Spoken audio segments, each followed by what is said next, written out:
बच्चों, आज का टॉपिक है फंक्शंस ऑफ इंटरनेशनल बैंकिंग। जैसा कि हमने पढ़ा था, इंटरनेशनल बैंकिंग डोमेस्टिक बैंकिंग की तरह ही होता है। डोमेस्टिक बैंकिंग में जो बैंकिंग सर्विसेज प्रोवाइड की जाती हैं वो विद इन कंट्री प्रोवाइड की जाती हैं, एंड इंटरनेशनल बैंकिंग में जो बैंकिंग सर्विसेज प्रोवाइड की जाती हैं वो बिटवीन 2 और मोर कंट्रीज प्रोवाइड की जाती हैं। तो हम देखते हैं फंक्शंस क्या क्या हैं इंटरनेशनल बैंकिंग के। तो फर्स्ट फंक्शन है linking the सेवर्स and borrowers of different countries. International banking क्या करता है, डिफरेंट कंट्रीज के सेवर्स एंड बोरोअर्स के बीच में लिंक क्रिएट करता है। तो देखो, जो सेवर्स हैं वो कौन होते हैं, जिनके पास जो मनी है एक्सेस होती है। इसी तरह से बोरोअर्स कौन होते हैं, जिनको मनी की नीड होती है, जिनके पास मनी जो है डेफिशिएंट होती है।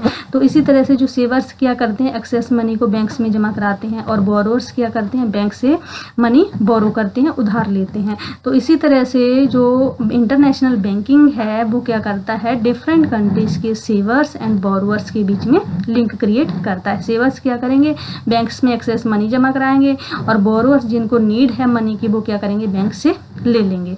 इसी तरह से इंटरनेशनल बैंकिंग उन लोगों की हेल्प करता है और उन बिजनेसेस की हेल्प करता है जो किसमें इन्वॉल्व होते हैं, इंटरनेशनल ट्रेड में इन्वॉल्व होते हैं। तो देखो, इंटरनेशनल ट्रेड में कौन इन्वॉल्व होता है, मतलब एक्सपोर्टर इंपोर्टर होते हैं, बिजनेस हाउसेस होते हैं। तो इसी तरह से मान लो जो इंपोर्टर है उसने इंपोर्ट करनी है गुड्स, तो उसको जो पेमेंट है वो फॉरेन करेंसी में करनी है, तो वो किसकी हेल्प लेगा, इंपोर्टर किसकी हेल्प लेगा, इंटरनेशनल बैंकिंग की हेल्प लेगा। वो क्या करेगा, मतलब बैंक से जो है बोरो कर सकता है इंपोर्टर।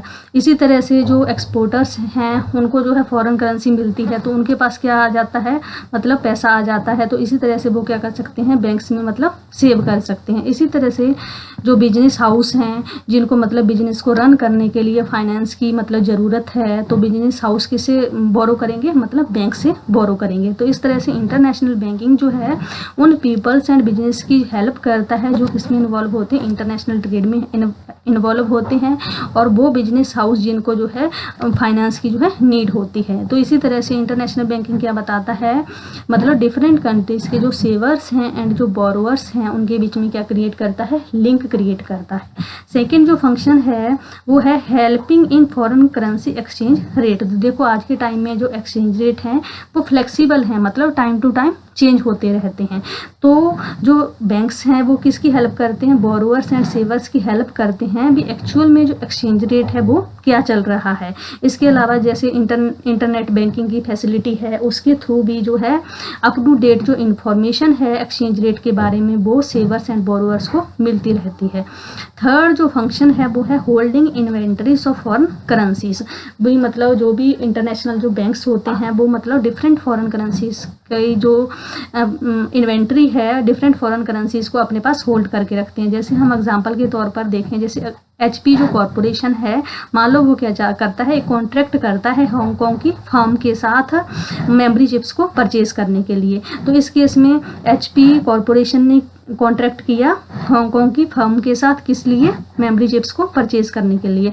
अब HP ने मेमोरी चिप्स परचेज करनी है तो वो HP क्या करेगा, इंटरनेशनल बैंक के पास जाएगा, जो बैंक उसको जो है शॉर्ट टर्म लोन प्रोवाइड करेगी मेमोरी चिप्स को परचेज करने के लिए।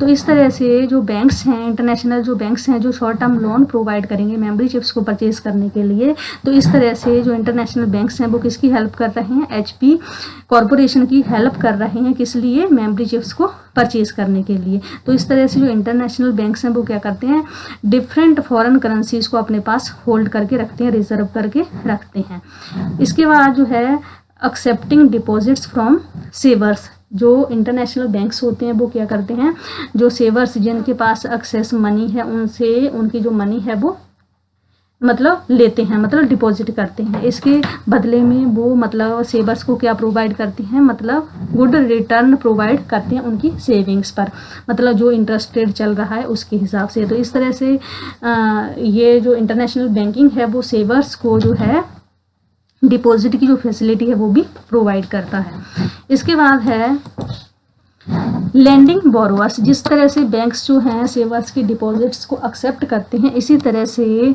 जो इंटरनेशनल बैंक्स हैं वो मतलब लैंडिंग फैसिलिटी भी बोरोअर्स को प्रोवाइड करते हैं। तो बोरोअर्स आपको पता है कौन होते हैं, जिनको मनी की नीड होती है। तो ये क्या करते हैं, जो बोरोअर्स होते हैं वो मतलब बैंक से बोरो कर सकते हैं, और बोरोअर्स को इसके बदले में क्या पेमेंट करनी पड़ती है, जो इंटरेस्ट रेट चल रहा है उस पर मतलब उसको उस लोन को रीपे करना होता है। इसके बाद है lowering transaction cost by reducing information cost and reducing risk of investment. ये क्या कहता है, इंटरनेशनल बैंकिंग में जो ट्रांजैक्शन कॉस्ट होती है वो कम होती है। तो इस तरह से जब ट्रांजैक्शन कॉस्ट कम होगी तो जो बोरोअर्स हैं उनके ऊपर जो फाइनेंशियल बर्डन है वो कम होगा ट्रांजैक्शन कॉस्ट कम होने से। इससे क्या होता है, जो रिस्क होता है बोरोअर्स का वो रिड्यूस हो जाता है। इसके अलावा रिड्यूसिंग रिस्क ऑफ इन्वेस्टमेंट देखो, जो बैंक्स में मतलब सेविंग करना, इन्वेस्टमेंट करना मतलब रिस्क फ्री है, मतलब लेस रिस्क की है। तो इस तरह से बैंक्स में जो भी इन्वेस्टमेंट होती है वो मतलब क्या करती है, जो सेवर्स होते हैं, जो इन्वेस्टर्स होते हैं, उनकी जो रिस्क है उसको रिड्यूस कर देती है।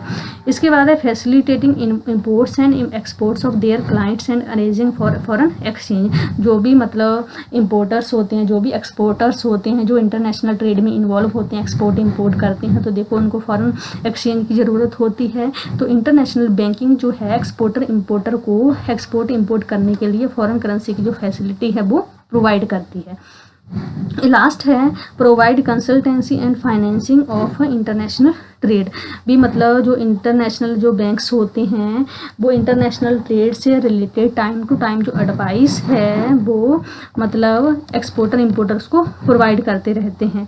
जैसे मतलब हेजिंग स्ट्रेटेजीज़ के बारे में एडवाइस देना। हेजिंग स्ट्रेटेजीज़ क्या होती हैं, जैसे मतलब ये वाले जो हेजिंग स्ट्रेटेजीज़ होती हैं वो रिस्क रिड्यूसिंग स्ट्रेटेजीज होती हैं। जैसे ऑप्शंस हो गए, forward contract, future contract, swaps हो गए। तो इस तरह से हेजिंग स्ट्रेटेजीज के बारे में, इंटरेस्ट रेट के बारे में टाइम टू टाइम जो कंसल्टेंसी है वो इंटरनेशनल बैंक्स के द्वारा मतलब कस्टमर्स को टाइम टू टाइम प्रोवाइड की जाती है। तो आज का हमारा यही टॉपिक है फंक्शंस ऑफ इंटरनेशनल बैंकिंग।